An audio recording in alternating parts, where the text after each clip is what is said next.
and welcome back to my channel. If you are new here, my name is Rhiannon. So I am finally here with the part 2 to my endometriosis, fertility, egg freezing. Oh, there's something sticking out of that top drawer. I'm gonna have to put it because it's gonna annoy me. So yes, I filmed part 1 probably about 7-8 months ago now. I believe I'd got to the stage where I had found some like cysts and things like that. So a lot has happened in that time, but I'm going to try and keep this video as short and sweet as possible and just kind of get to the point with where I'm at now.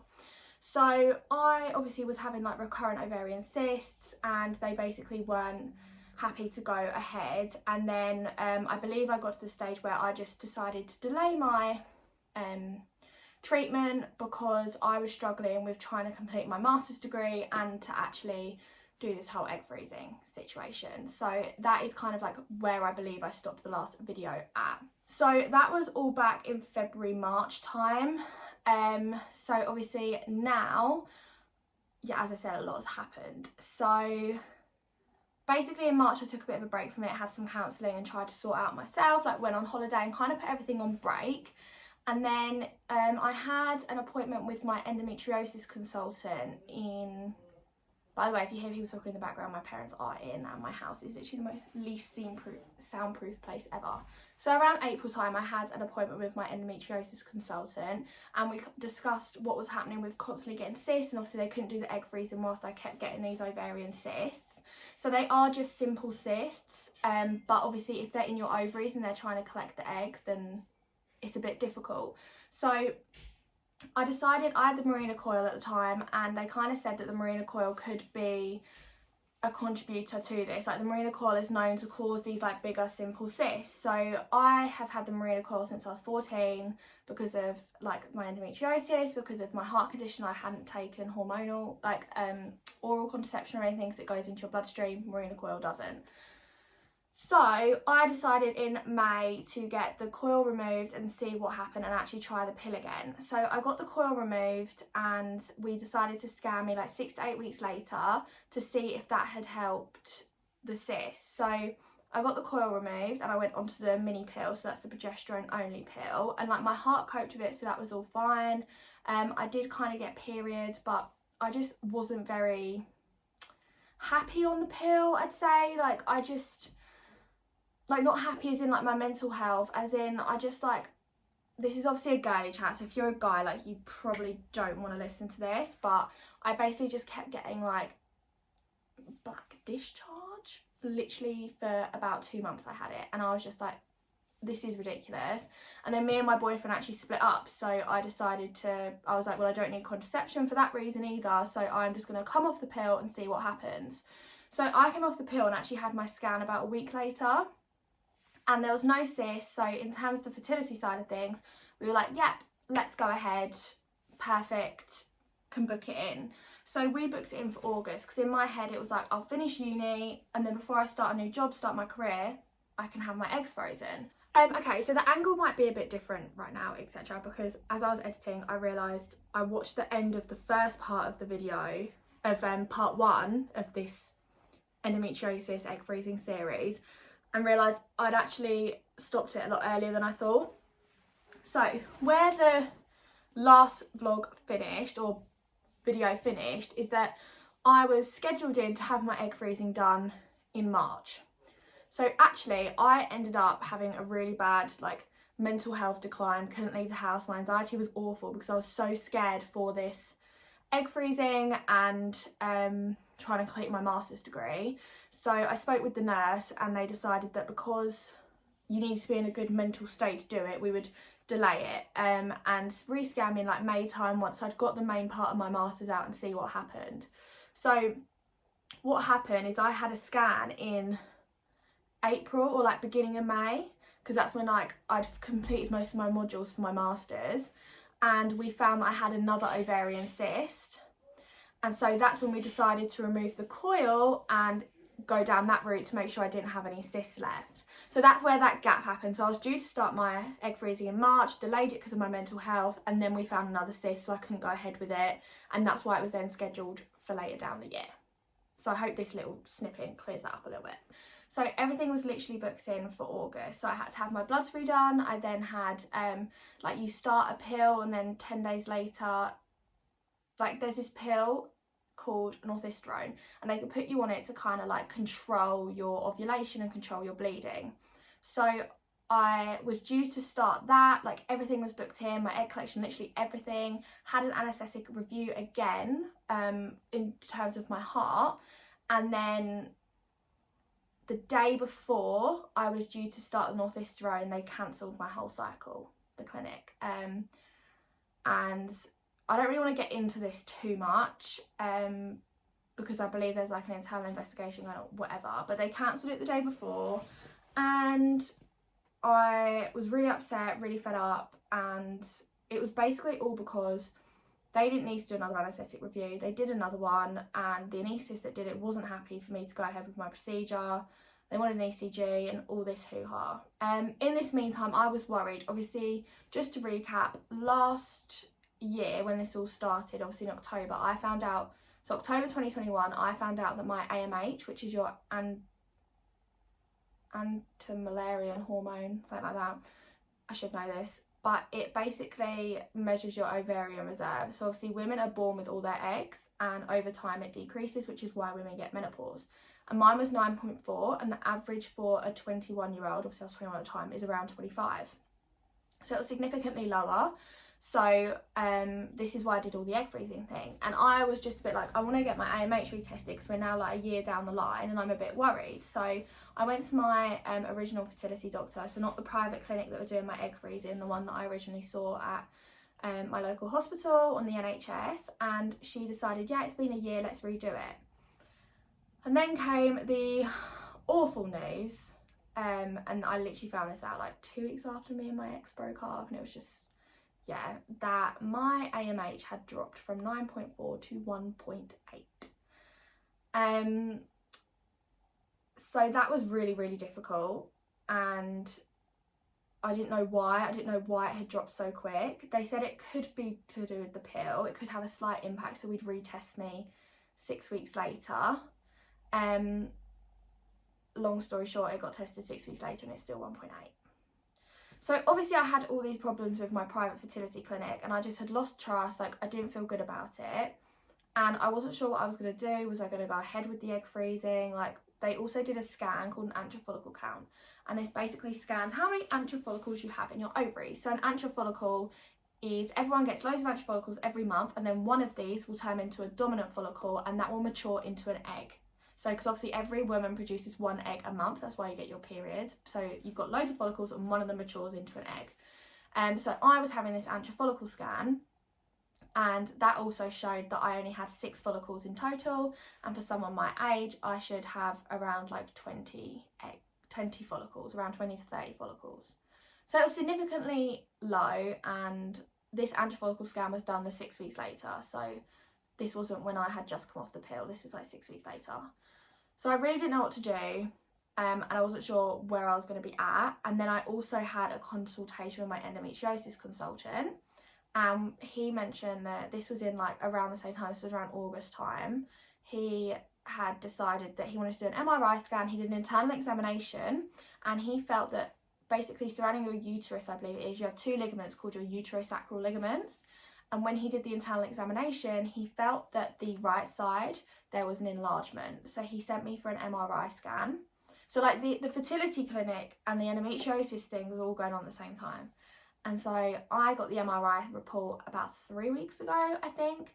And there is basically some fibrous tissue on my right hand side, and that could either be like adhesion, scar tissue from previous surgeries, or it's endometriosis. So he has listed me for surgery for a removal of endometriosis, a hysteroscopy, which is a camera inside the womb, and a biopsy of my endometrium. So I basically in the last few weeks have had all this information of low AMH, low follicle count, do I do the egg freezing? I've now got to have another surgery, and I didn't know what to do. So I started a new job last week. I actually started a job at the London Guy's and St Thomas's Hospital in London in the fertility unit. And obviously I did my masters in reproductive medicine because I want to help other women that are going through things like me and people that may go through things. with infertility. And so I started a job there, and they have some of the top doctors, consultants, and one of them actually specialises in fertility preservation. So I decided to have a consultation with her and just get her opinion on things. So I had that last week. And we have basically decided that she did another scan and there was 10 follicles, which is more than what my blood tests would suggest. But it's still a lot lower than it should be at my age. My AMH is obviously 1.8. And the way that when they do IVF and like egg freezing, the way that they judge how strong a medication to give you is looking at your follicle count and your AMH. And because my AMH is so low, it suggests that I won't respond to the medication that well. So we had a big conversation, and I felt like I really understood everything. And she basically said to me, it is still worth freezing your eggs, but be very prepared for the fact that we may have to cancel the cycle because your body may not respond, you may not produce any eggs, and there'd be no point going through with the egg collection. So that's been a bit hard to come to terms with, but I basically, long story short, I've decided to go ahead with the egg freezing. I'm going to try and do it in January, and she's also asked me to have further blood tests, so to test my FSH, LH and estradiol, which are all hormones, because I also found out I'm at very high risk of going into early menopause, but they call it premature ovarian insufficiency. This is basically anyone that goes into menopause before 40, and obviously as a woman your ovarian reserve gradually declines, but obviously mine has gone down really quickly, so it's likely that I'll go into menopause a lot earlier than most women. So I need to freeze my eggs like ASAP. Well, I need to do that last year ASAP, but that didn't happen. So I've basically decided to just go ahead, freeze my eggs as soon as possible. I'm waiting until January because I'm going to New York with my mum and I've just started a new job. I need to like get into the swing of things a bit. But the plan is to do the hormone test. So the FSH, if you have a really high FSH, that's an indicator of menopause. So by looking at my FSH and my hormones, we can judge whether I'm like going into early menopause, because a sign of early menopause is delayed periods, missing periods. But obviously I've only been off contraception for a few months, so we don't have many periods to go by. So being off, in terms of the endometriosis thing, being off contraception, I have had really painful periods again. They haven't been very heavy or anything like that, but day 2 I've had really bad cramps, doubled over in pain, painful sex, etc., all things like that. So I am not going to have my surgery until I've done the egg freezing, because something I feel very strongly about women knowing, and something that which I'm actually going to talk to one of the consultants and try and get help get something put in place, raise awareness, is for any woman that has to have some surgery like an ovarian cystectomy. That is a removal of a cyst from your ovaries. So they actually cut open the ovary and they remove the cyst. That actually decreases your ovarian reserve. So I've had 3 of these, and that would probably be the explanation of why I have a low ovarian reserve. I've had 3 of these, and not once was I counselled about fertility issues. Not once was I given the option of, you might want to freeze your eggs before we go ahead with this surgery. So even though my endometriosis consultant has turned around and said, we're not going near your ovaries, we're not doing anything like that, you'll be fine, like fertility wise, I've gone, no, I'm not having surgery until I have frozen my eggs, because I can't risk my ovarian reserve dropping any further. So next steps is to do my FSH, LH and estradiol on day 2 to 4 of my next period. And then as long as that all comes back fine, I'm hoping to start my cycle in January. The process will be day 2 of my period, I'll have a scan and we'll check there's no cysts and everything looks okay. I will then start the injection, so the ovarian stimulation, and then on day 9 to 10 we will scan me and see how my body's reacting. If at this point my body hasn't reacted and I don't have any mature eggs, so they basically look for any eggs that are above 14 millimeters. So that is what's classed as like an egg that's maturing. And if I don't have any, or if it's only have 1 or 2, then they will most likely cancel my cycle and I won't go for egg collection, and I'm not sure what the next steps will be, and I'm trying not to think about that until we get to that point. But if we get to day 9 and 10, day 9 or 10, I have my scan and I have some mature eggs to have. I will then have my egg collection and hopefully get them frozen. So that is the plan at the moment. As I've spoken really fast and I've not gone into detail too much because I'm trying to like keep this short and sweet, because I could honestly ramble about this for so long. But that's kind of where I am. So endometriosis side, I'm on the waiting list for surgery. I'm managing my pain with painkillers and hot water bottles, and I'm currently not on any contraception for the first time since I was about 13 years old, and dealing with my endometriosis that way. My skin it's actually borderline okay at the moment, but coming off the pill made me break out so bad. And that's that side. The fertility side, my AMH has obviously dropped a lot. To give you an idea, so my AMH is 1.8. A good AMH, I believe, is around 20. That's what they class as like a good AMH. And then a low AMH is something like below, I want to say below 15 or something around that. Maybe I'll insert a little photo somewhere of like what a good AMH is, what a low AMH is, etc. But I'm basically classed as very poor ovarian reserve. So we smile through it. But yeah, that is the quick update. Obviously this isn't going to be that long of a video because I still haven't started the egg freezing a year later. But when I do start it, I'm obviously going to film the whole process, actually film how I do the injections, how my body reacts. I'm a little bit worried of how I'm going to react and the hormones, because apparently it can be quite. And obviously I am a single lady going through this, so luckily I have my mum, who is my support system, and she will come with me to the egg collection and she will be there and probably do my injections, etc. But yeah, that is the plan.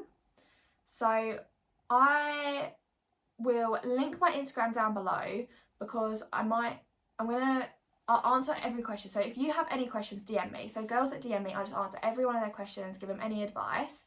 I'm not a doctor, but like I do have some, I'm not trying to say like I know everything, but like I do have a master's degree in this, and just to point out I got distinction. Buzzing. I have a master's degree in reproductive medicine, so I have a science background and I have my own personal background, so I do have quite a bit of knowledge on it. And if anyone has any questions, please let me know. Maybe comment down below if you want me to do like a Q&A on my Instagram and just answer any questions. But that is where I'm at now. So as I said, I wanted to keep this short and sweet because I know that people have been saying like they just want to know what's going on, etc. So that is literally basically what's going on. To summarise, endometriosis, I'm on the waiting list for surgery. Egg freezing, I am going to go ahead with a cycle, but my AMH is really low, so there's a chance that my body might not respond, so therefore it might not go very well, but we stay positive. And I've just got to have further blood tests to test my hormone levels, and then hopefully go ahead with egg freezing in January. So that's where we are at. So if you do have any questions, as I said, comment down below, DM me on Instagram, I'll answer anything. And as always, thank you everyone for all the support and for watching this video. And I will continue to raise awareness for all of this, because I just think the NHS and women's health, yes, it has picked up in the past year, I personally think, but there's still so much that's not spoken about, especially the counselling before having ovarian cystectomies and laparoscopic surgeries, things like that, and not knowing it can decrease your ovarian reserve. So as always, thank you for watching, and I'll see you in my next video, which will hopefully be my egg freezing cycle, fingers crossed. And yeah, thank you and bye.